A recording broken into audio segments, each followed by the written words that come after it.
Let's talk about something that people have been really passionate or performative about lately, and that's Americans moving abroad with US dollars. You'll see people saying, hey, you're exploiting low-income countries. You're exploiting the people. You're ruining the local economy. The conversation to be held about privilege and power and how we show up anywhere we go, especially as foreigners. But here's my issue.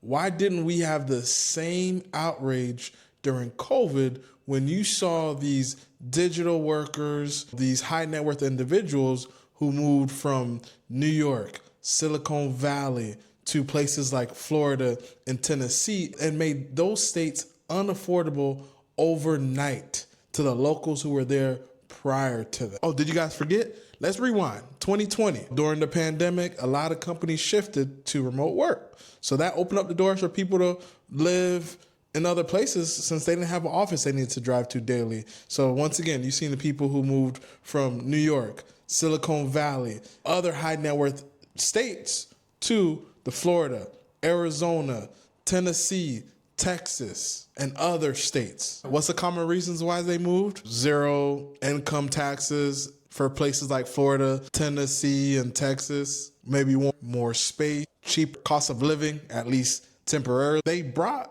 that Silicon Valley money with them to Florida, Tennessee, where the income threshold is a lot different. A Redfin study showed that home prices in Tampa, Florida jumped up 66% from 2020 to 2022. Nashville, Tennessee, median income jumped up to $150K in 2 years. People on fixed incomes, lifelong locals, up-and-coming families were priced out instant.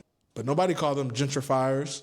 Nobody called them digital colonizers then. So what changed? Why all of a sudden it's unacceptable to leave the US, especially in the crisis that they're going through right now on the verge of fascism and dictatorship? But what do I know? I'll tell you what it is. Most Americans are upset because they didn't think of this idea on their own first. They're not mad about exploitation. They're mad because you're doing something that they can't do or they wish they could. They're mad because you're doing something that they want to do, but maybe they're not going to because out of fear or because they just can't right now with a lot of different things going on in their lives. That's the scapegoat issue all of a sudden when their family members benefited. They even benefited from the digital nomad relocation in the US.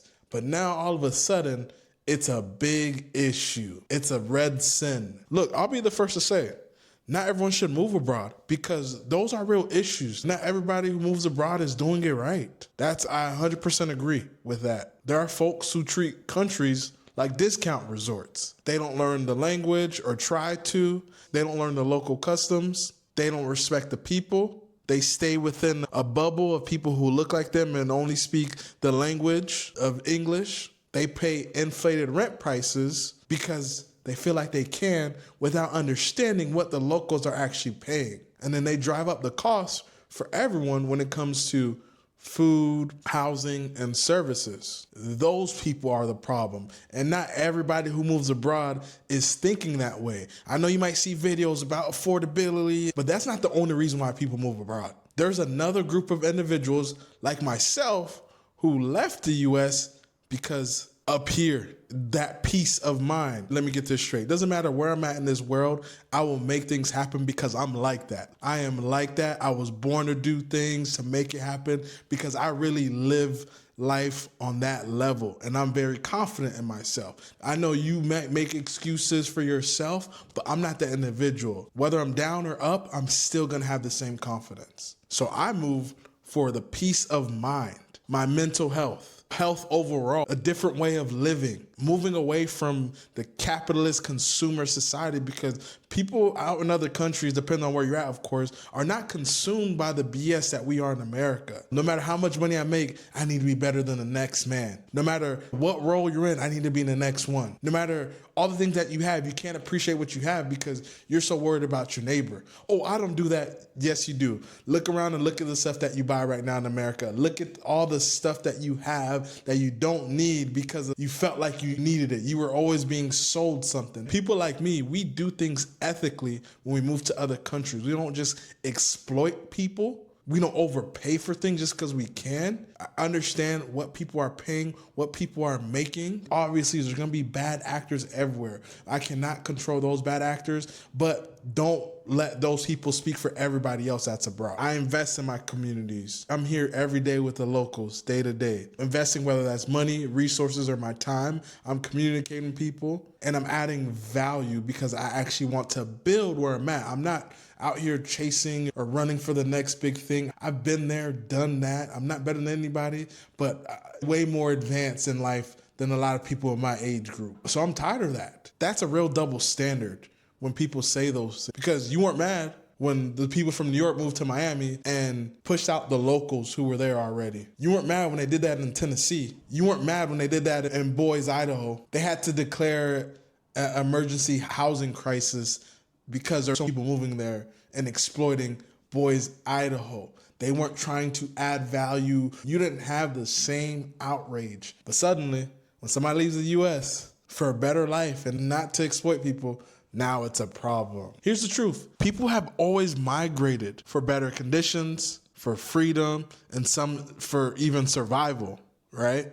Movement isn't the issue. It's the greed and the disrespect. If you're moving abroad to save money, but to treat it like your local sandbox and disrespect the people, you are the issue. But if you're moving with care and humility, you want to learn the language, you want to learn the culture, you want to adapt with the people, and you want to build something, that's what people want. There are countries who haven't been seen for the last 80 years, and they're finally getting some recognition because people are bringing resources and new ideas and not just exploiting these countries. But you're not looking at that picture. You're looking at a simple video of somebody talking about, I moved here for the cost of this, and this is what things cost here, but you're not looking at those who are actually producing and providing those new ideas and showing up for these countries who haven't been seen for 80 years. But you don't know that because you don't do your own research. If you've been dreaming about living abroad and you don't want to be that person, then you're in the right place. I didn't want to be that person either,